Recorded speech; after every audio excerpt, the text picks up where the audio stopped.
అందరికీ నమస్కారం. ఎన్నికలు ముగిశాయి. దాదాపు 82% ఓట్లు పోలయ్యాయి.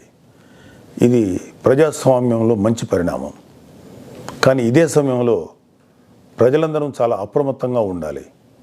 ఎందుకంటే పోలింగ్తోనే ఎలక్షనీరింగ్ పూర్తి కాలేదు, కౌంటింగ్ కూడా ఉంది.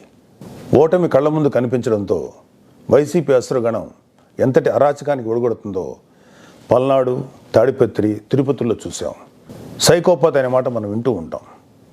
ఈ జగన్మోహన్ రెడ్డి కూడా ఆ కోవలోకి వస్తాడో లేదో తెలియదు, కానీ ఖచ్చితంగా అతను ఒక సోషియోపాత్. ప్రజలను కులాలుగా, వర్గాలుగా, పార్టీల వారీగా విడదీసి చిచ్చులు పెట్టి ఆనందించే రకం. అతనిలో ఆ మానసిక స్థితిని మొదట్లో ఎవరు గుర్తించలేకపోయారు. ఆ వ్యాధిని తన అసురగణానికి కూడా అంటించాడు.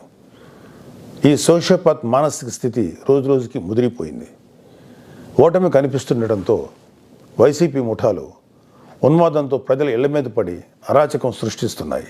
మాచర్ల వైసీపీ ఎమ్మెల్యే సంబంధీకుల ఇళ్లలో పెట్రోల్ బాంబులు దొరికాయంటే ఫలితాలు వచ్చాక వీళ్ళు ఎంత రాక్షసత్వానికి తెగబడబోతున్నారో ప్రజలు గ్రహించాలి. తాడిపత్రిలో పోలీసులు కూడా తమను తాము రక్షించుకునేందుకు అగచాట్లు పడ్డారు. అంటే వైసీపీ ఎంతగా రెచ్చిపోతుందో అర్థం చేసుకోవాలి. వైసీపీకి ఓటు వేయలేదని తెలిసి ఇళ్లలో చొరబడి మహిళలను, పిల్లల్ని అందరినీ చావుగొట్టే పైశాచికత్వాన్ని పెంచింది ఎవరు? ఖచ్చితంగా ఈ జగన్మోహన్ రెడ్డి అనే చెప్పాలి.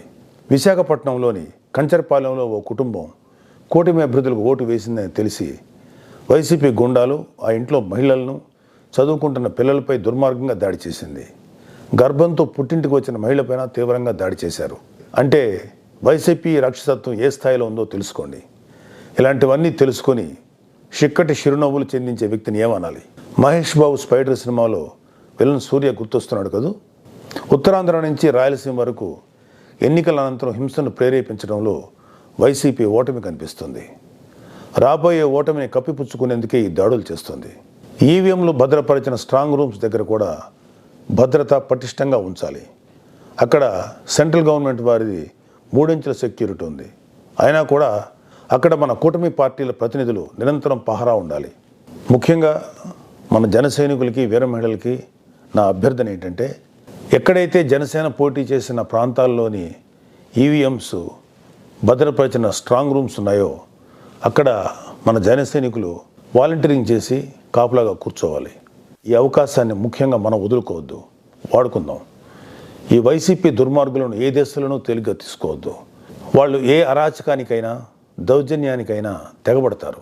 ఆ మధ్యన అంటే 2-3 ఏళ్ల క్రితం అమెరికన్ ప్రెసిడెన్షియల్ ఎలక్షన్స్లో కూడా ఎక్స్ ప్రెసిడెంట్ డొనాల్డ్ ట్రంప్ ఇలాంటి లక్షణాలే కనబరిచాడు.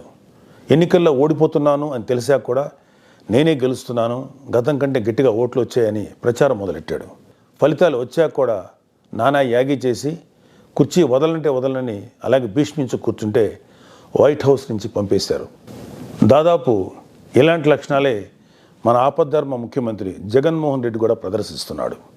అందుకే మొన్నటికి మొన్న ఐపాక్ మీటింగ్లో కూడా తన పార్టీ గెలుస్తుందని గొప్పలు చెప్పాడు. అతని మానసిక స్థితిని వంట పట్టించుకున్న ఉత్తరాంధ్ర నాయకుడు ప్రమాణ స్వీకార ముహూర్తం, విశాఖలో స్థలం అన్నీ ప్రకటించేశాడు. జూన్ 4 తర్వాత వీళ్ళందరినీ విశాఖలో ఉన్న ఆ ఆసుపత్రిలో చేర్చాల్సిందే. ట్రంప్ లాగే జగన్ కూడా కుర్చీ వదులుకోవడానికి ఇష్టపడ్డాం. తన ఉన్మాద బృందంతో రాష్ట్ర వ్యాప్తంగా దాడులు, హింసకు తెగబడే ప్రమాదం లేకపోలేదు. దీనిపై కేంద్ర ప్రభుత్వానికి ఖచ్చితమైన సమాచారం ఉంది. అందుకే వచ్చే నెల 15వ తేదీ వరకు కేంద్ర బలగాలను మోహరించాలని చెప్పింది.